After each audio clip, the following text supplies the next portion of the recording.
खबर आपको दें इस हवाले से आम के इस्लामाबाद में पुलिस ने पीटीआई सेक्रेटेरिएट पर छापा मारकर रऊफ हसन को हिरासत में ले लिया है। मजीद जानते हैं डॉन न्यूज के नुमाइंदे शकील कर्रार से। शकील, बताइएगा क्या तस्दीक हो गई है रऊफ हसन की गिरफ्तारी की?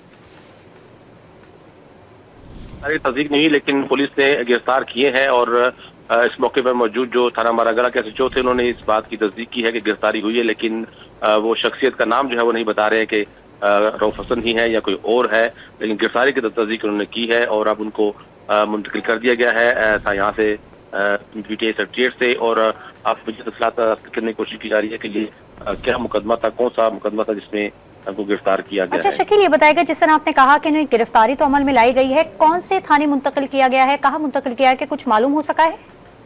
देखिए, ये जो पीटीआई का सेक्रेटरीट है G8 में ये थाना कराची को दे दिया है, लेकिन मौके पर थाना मारगला का एसएचओ मौजूद थे, अपनी नफरी के हमरा और दीगर हुकाम भी थे। और यहाँ से अगर मुंतकिल किया जाता है थाना तो थाना कराची को भी बनता है, लेकिन अब इसकी तफसीलात का इंतजार है कि ये मुकदमा क्या थाने का मुकदमा था और फिर वहाँ मुंतकिल किया जा सकता है। बहुत शुक्रिया शकील कर्रार अपडेट करने के लिए।